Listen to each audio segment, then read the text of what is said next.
আজ অধীর রঞ্জন চৌধুরী সাংবাদিক বৈঠকে পাহাড়ে জঙ্গল কেটে রিসর্ট নিয়ে তিনি বলেন, মুখ্যমন্ত্রী সবই জানে। মুখ্যমন্ত্রীর প্রচ্ছন্ন মদতেই পাহাড়ে জঙ্গল, জমি, নালা সব দখল হয়ে যাচ্ছে। তিনি সাংবাদিকদের উদ্দেশ্যে বলেন, আপনারা এই বাংলায় যেসব দুর্নীতি বাইরে দেখছেন, যেমন শিক্ষা, স্বাস্থ্য দুর্নীতি, রেশন দুর্নীতি, এসবকে ছাড়িয়ে যাবে বাংলায় জমি দুর্নীতি। এখানে জমি চরিত্র বদলে, জমি বদলে চাষের জমিকে ব্যবসায়িক জমি রূপে রূপান্তরিত করে, জঙ্গলের জমিকে কমার্শিয়াল ল্যান্ডে রূপান্তরিত করে এই বাংলা জুড়ে জমি লুট চলছে। অধীর রঞ্জন চৌধুরী স্মরণ করিয়ে দেন, পশ্চিমবঙ্গে এইটা কিন্তু বাংলার সবচেয়ে বড় দুর্নীতি। এবং তিনি বলেন, এই জমি দুর্নীতির মন্ত্রীর নাম মমতা ব্যানার্জি। অধীর বলেন, মমতা ব্যানার্জির অধীনে পুলিশ, স্বাস্থ্য, জমি, যেখানে যেখানে মমতা ব্যানার্জির নেতৃত্ব, সেই সব জায়গায় কিন্তু সবচেয়ে ভয়ঙ্কর দুর্নীতি হচ্ছে বললেন অধীর। কাদের অনুমতিতে এই কংক্রিটের জঙ্গল? মুখ্যমন্ত্রী পারপাস সবাই প্রশ্ন তুলেছেন, কিভাবে এই বেআইনি কাজ? এতদিন প্রশাসন কি ঘুমাত?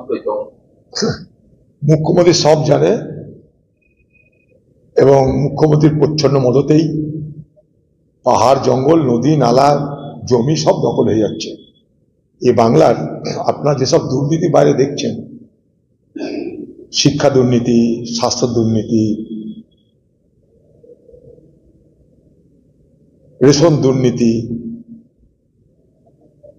এই সবকে ছাড়িয়ে যাবে এ বাংলার জমি দুর্নীতি। জমির চরিত্র বদলে, জমির শ্রেণী বদলে, চাষের জমিকে ব্যবসায়িক জমিতে রূপান্তরিত করে, জঙ্গলের জমিকে কমার্শিয়াল ল্যান্ডে রূপান্তরিত করে এ বাংলা জুড়ে জমি লুট চলছে। এটা কিন্তু এই মুহূর্তে পশ্চিমবঙ্গের সব থেকে বড় দুর্নীতি, জমি দুর্নীতি। এবং যে জমি দুর্নীতির মন্ত্রীর নাম মমতা ব্যানার্জি। অর্থাৎ মমতা ব্যানার্জির অধীনে পুলিশ, স্বাস্থ্য, জমি, যেখানে যেখানে মমতা ব্যানার্জির নেতৃত্ব, যেখানে যেখানে মমতা ব্যানার্জির মন্ত্রক দেখা যায়, সেখানে কিন্তু সব থেকে বেশি ভয়ঙ্কর ধরনের দুর্নীতি হচ্ছে। তার জন্য যে জঙ্গলে জন্তু জানোয়ার থাকার কথা, সেখানে রিসর্ট গড়ে উঠছে। কেউ কিছু জানে না।